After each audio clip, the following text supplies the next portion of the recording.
7 মাৰ্চত ঘোষণা হ'ব এডিআৰৰ ফলাফল এটা পদৰ বিপৰীতে উত্তীৰ্ণ হ'ব দুজনকৈ পৰীক্ষাৰ্থী উত্তীৰ্ণ হোৱা পৰীক্ষাৰ্থীসকলে অংশগ্ৰহণ কৰিব লাগিব সাক্ষাৎকাৰত ফেচবুক লাইভ যোগে মুখ্যমন্ত্ৰীৰ এই ঘোষণা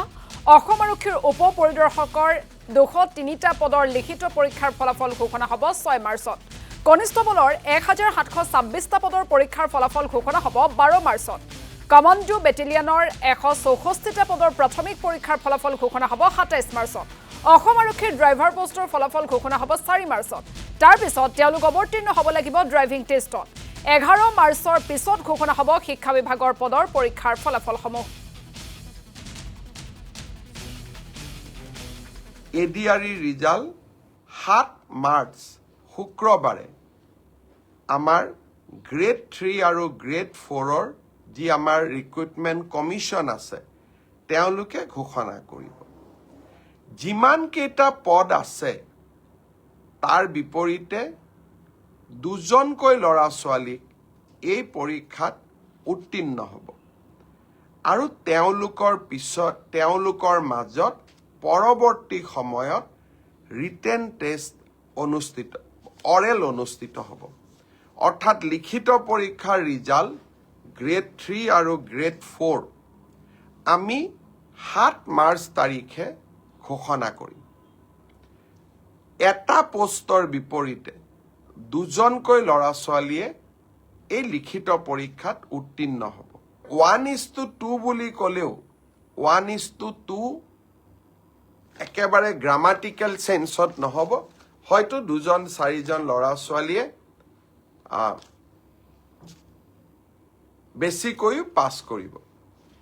এডিআৰইৰ পৰীক্ষালৈ তাৰ ৰিজাল্ট কি হ'ব তাক আপোনালোকে জানেই সেইবাবে মই যিসকলে পাছ কৰিব তেওঁলোকক অভিনন্দন জনাইছো যাতে অৰেলৰ বাবে তেওঁলোক সাজু হ'ব পাৰে আৰু যিসকলে পাছ নকৰিব আমি পুনৰ এই বছৰৰ শেষৰ ফালে নতুন বিজ্ঞাপন দিয়াৰ বাবে চেষ্টা কৰিম আপোনালোকে আৰু এবাৰ পৰীক্ষাত অৱতীৰ্ণ হ'ব আৰু লগতে অসমত উদ্যোগসমূহো আহিব মুখ্যমন্ত্ৰীৰ আত্মনিৰ্ভৰ অসম অভিযানো আছে আমি নিজকে তৃতীয় আৰু চতুৰ্থ বৰ্গত নহলেও বেলেগ ধৰণেও জীৱন সফল কৰাৰ বাবে আমি প্ৰচেষ্টা কৰিম আমাৰ ইউবি এবি কমিউনিকেশ্যন এই তিনিটা ক্ষেত্ৰত অসম আৰক্ষীয়ে সাব ইন্সপেক্টৰ পোষ্টৰ পৰীক্ষা পাতিছিল ইয়াত পদ আছিল 203টা ইয়াৰে ইতিমধ্যে লিখিত পৰীক্ষা হৈ গ'ল আৰু এই লিখিত পৰীক্ষাত যিসকলে উত্তীৰ্ণ হ'ল যিসকলে কাট অফ নম্বৰ পাবলৈ সক্ষম হ'ল তেওঁলোকৰ তালিকা 6 মাৰ্চ তাৰিখে আৰক্ষী বিভাগে প্ৰকাশ কৰিব আমাৰ এটা ডাঙৰ পৰীক্ষা হৈছিল সেইটো হ'ল কনষ্টেবল ইউবি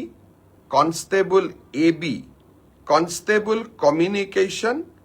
আৰু sub officer fire and emergency service কনষ্টেবলৰ ইউবিত পোষ্ট আছিল 1760টা কনষ্টেবল এবিত পোষ্ট আছিল 2301টা কনষ্টেবল কমিউনিকেশ্যনত পোষ্ট আছিল 466টা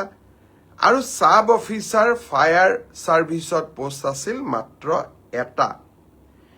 এই গোটেই পৰীক্ষাটোৰ ইতিমধ্যে পিএছটি আৰু পিইটি কমপ্লিট হ'ল এই পৰীক্ষাটোৰ যিসকলে পিএছটি পিইটিত কোন পাছ কৰিলে ইয়াৰে ৰিজাল্ট অসম আৰক্ষীয়ে 12 মাৰ্চ তাৰিখে ঘোষণা কৰিব ইয়াৰ পিছত অসম আৰক্ষীত ড্ৰাইভাৰৰ 667টা পোষ্টৰ বাবে পিএছটি আৰু পিইটি অনুষ্ঠিত হৈছিল এই ড্ৰাইভাৰৰো পিএছটি পিইটিৰ পৰীক্ষাৰ ৰিজাল্ট অহা পৰহি দিনাখন অৰ্থাৎ 4 মাৰ্চ তাৰিখে অসম আৰক্ষীয়ে ঘোষণা কৰিব এতিয়া মই আহিছো কনষ্টেবল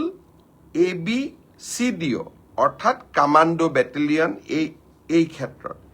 ইয়াত পোষ্ট খুব কম আছিল, মাত্ৰ 164টা পোষ্ট আছিল 164, কাৰণ কামাণ্ডো বেটেলিয়নবিলাক নতুন বেটেলিয়ন, ইয়াত ভেকেঞ্চি অহাৰ এতিয়া প্ৰশ্নটো বহুত কম। কামাণ্ডো বেটেলিয়নৰ ৰিজাল্ট আমি আমাৰ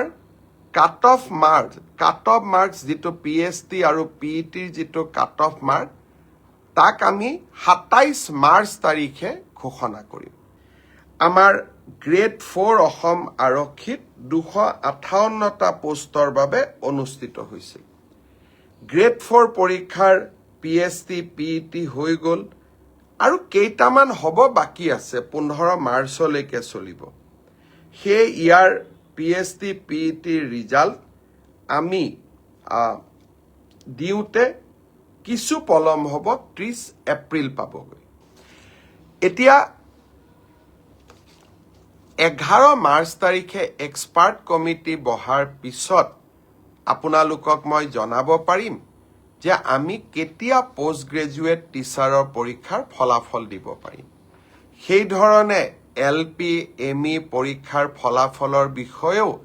আজি যেনেকৈ অসম আৰক্ষীৰ বিষয়ে মই একেলগে জনাইছোঁ, 11 মাৰ্চৰ পিছত মই শিক্ষা বিভাগৰ গোটেইকেইটা নিযুক্তিৰ সম্পৰ্কত আপোনালোকক এনেকৈ আগতীয়াকৈ জনাবৰ বাবে মই প্ৰচেষ্টা কৰিম। তাৰ বাবে আপোনালোকে মোৰ পৰৱৰ্তী অৰ্থাৎ 11 মাৰ্চৰ পিছৰ কোনোবা এটা ফেচবুক লাইভৰ অনুষ্ঠানৰ বাবে অপেক্ষা কৰিব লাগিব।